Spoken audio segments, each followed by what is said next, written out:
Good day, everyone. Welcome back to another episode of WTF Walk the Floors. I'm Stephanie Ledger with First Rate Hospitality, and I'm joined with my co host, Michelle Kline of Kline Hospitality. How are you today, Michelle? I'm doing great. How are you, Stephanie? Very well. We're already going into ending of summer, spring, all kinds of that crazy weather. So, what are we going to be talking about today? So, we're going to be touching on a very important topic, which is attitude. And with attitude, there is another topic that goes along with it, which is accountability. But I want us to focus mainly on the attitude piece because that is a whole episode on its own. Agree, absolutely. So, with I when it comes to attitude, I would think of, it's how the person perceives themselves as to others. And then also too, we may think of attitude of being like, oh, they're the ones that are always in a bad mood or very direct, or oh, this one's always in the bubbly attitude. But at the same time, everyone's personalities are different, and how that attitude comes together. Wouldn't you agree?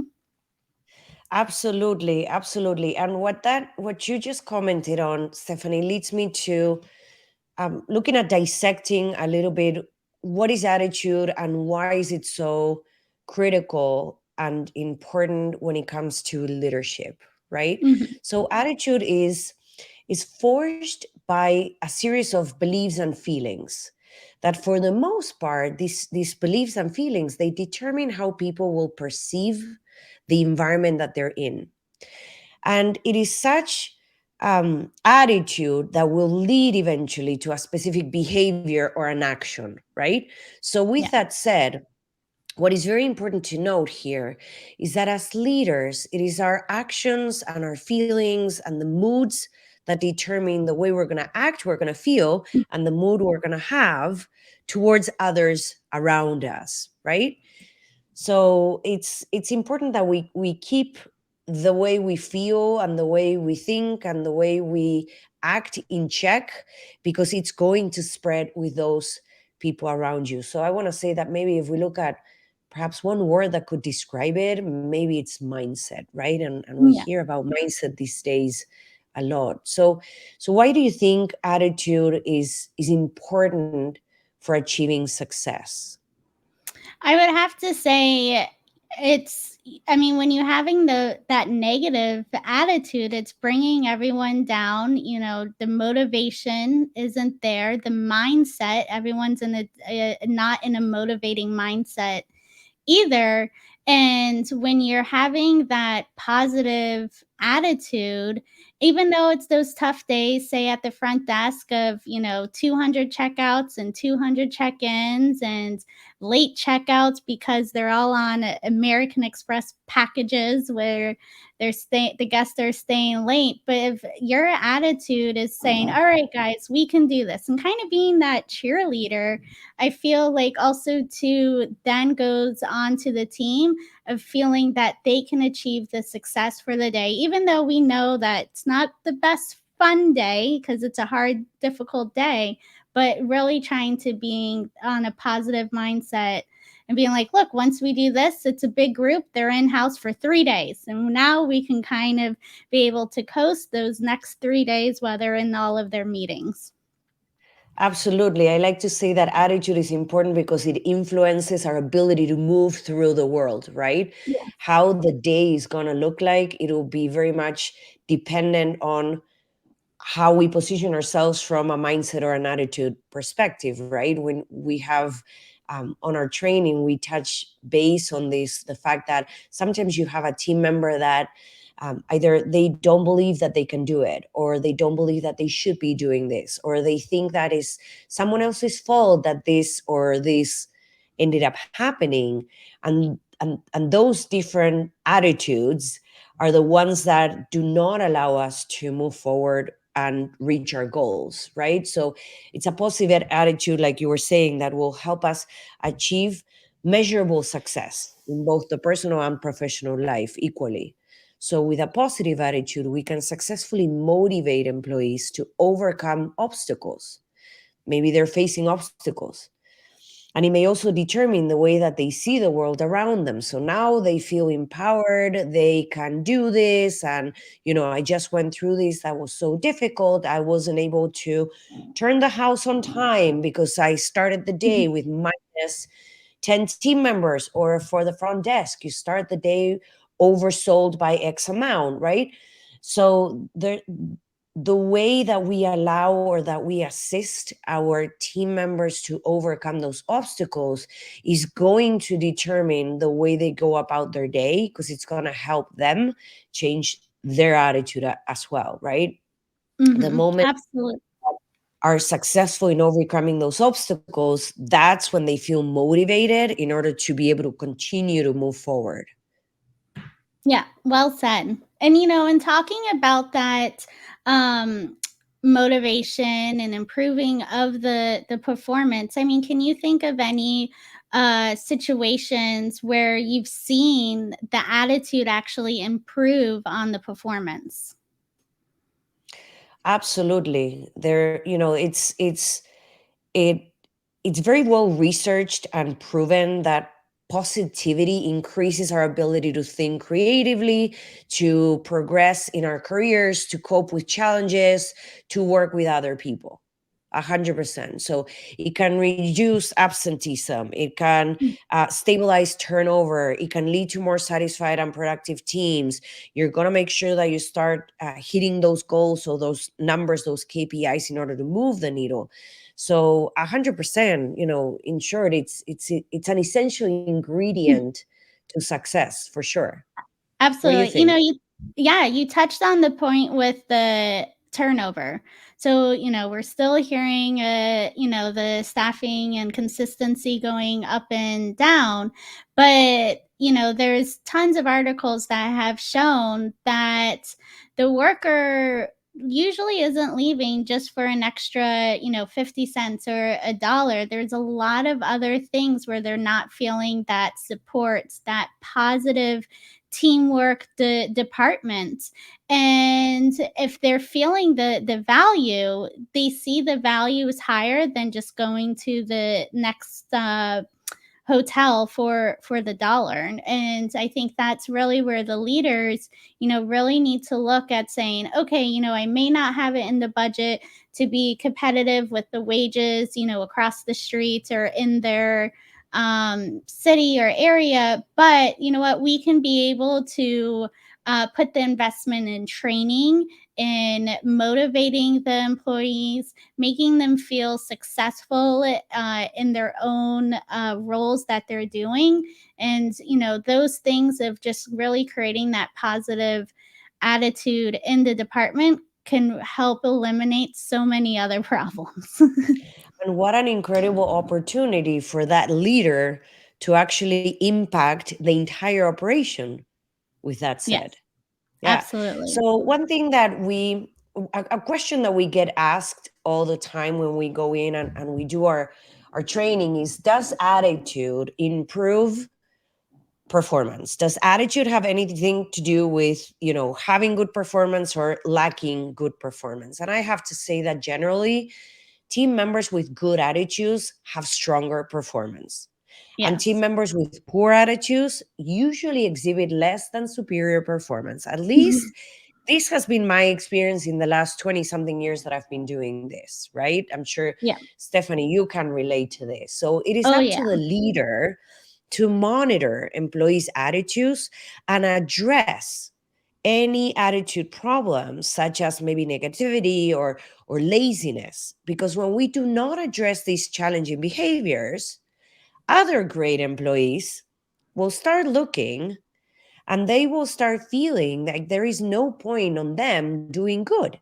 Why should I do good work if that person is going to be getting away with whatever it is that they're doing? Absolutely, absolutely. And then now they, are not feeling part of the team. They're just feeling all the negativity, and then that's when they start looking elsewhere. And then even from the guest perspective, how many times have we been doing service evaluations and just acting like a guest, and say in food and beverage, and then you overhear the chatter of the staff, complaining about their manager, complaining about the other guests, or their tips or things like that. And that's, you're on stage. You need to be aware of your surroundings and the comments that you're making as well, because even the guests can feel, wow, these employees really value the work, and they have the passion and hospitality, or they enjoy being part of this brand, instead of just being always just so negative. And it's kind of like, well, maybe you're not in the right industry. Yeah, for sure. If I was to think about one WTF moment that has to do with attitude, I would say that the most remarkable thing throughout my career was the opportunity to impact the lives of team members that were going through acquisitions, right? From Hmm. having the actual brand manage a particular department to having an outsider now, right? A vendor that provides managed services and comes in and turns the key and starts managing from then on. And the reality is that, sure, there's a lot of things that are going to be changing from a process standpoint, but more than likely, the in most occasions when I've been through these acquisitions, is the team member still has the same section, still has the same supervisors, they still do the same type of work, they still wear the same uniform, they keep their same schedule. The only difference, at least for the first 6 months, is there is someone else signing your paycheck, Hmm. right? Because in most instances, even the benefits were exactly the same, or a replica of what they had before. And then you would see both sides of the coin. You would see the employees that were complete advocates for the change and how they would positively impact those around them because they had a positive attitude about the change and they realized there's nothing I can do about this. I might as well be happy with it. Yeah. And then you could also see the other side, which were all those other team members that were so unhappy with it that if they weren't able to turn it around, at a certain point they were going to fall off track and end up leaving after 20 something years of career with in under the same roof, because they just simply could not get on board with the change. So in this case, attitude was extremely influential to their own performance and what was going to happen with the actual operation. Can you think of Yeah. a WTF moment when it comes to attitude on your end, Stephanie? For me, I would have to say is always just being the cheerleader. When I was younger in my career, and we would be knowing that it's going to be a rough day, and I would come in and be like, "All right, let's do this." And also too, of having that support with one another. I know we've been talking a lot of the episode about leadership, but your attitude with your colleagues also too, of if you're the negative Nancy, then who's going to want to be able to help you and support you when a guest is yelling at you, and you're being like, here, let me try to assist, run in the back and try to see if you can change their room or find out what happened. I'll entertain the guests. And having that teamwork as well goes a long way and shows a lot to the guests too. Yeah, absolutely. Yeah. So So if we were going to close with one golden nugget, what would that be from your end? In a few words, what do you think people should take from this episode? I mean, one thing I would have to say is, how to get rid of the negative attitude. And with that is finding a way for your own motivation, finding something, whether that is going for walks or going to the gym, how you really can be able to decompress from the craziness that comes with hospitality. But when you're able to find those outlets for you to being able to reset, I think goes a long way than just trying to hold it up. And then all of a I sudden love now that. you explode. Yeah, exactly. And I love that you brought this to light, because it is very much in tune with our attitude and accountability training module, where we teach that at the end of the day, you are the owner of your attitude. You're the Yeah, owner of making sure that things go the way they should go, because you're the owner of your own happiness, right? Which leads to accountability. You got to hold yourself accountable, because you're in control of that, of the way you feel, of the way of your mood, and so on. I love that. That's awesome. Now, yes, if I was gonna throw one last nugget out there, I would say, keep in mind that our attitude has a direct impact on how we communicate and how we collaborate with others, how we contribute to the culture of our work environment, how we perform our daily tasks and those responsibilities that are under our umbrella. So ultimately, our attitude will shape the success of our operation and the happiness of ourselves and our team members. absolutely. Well said. It's crazy how all of a sudden it just all comes together with having a great attitude. Absolutely. I love that. All right, everyone, go out there, change your attitude, have an open mindset, a mindset of growth, of happiness, and can do attitude. And you'll see how your operation and your team gets impacted in a very positive way. Wonderful.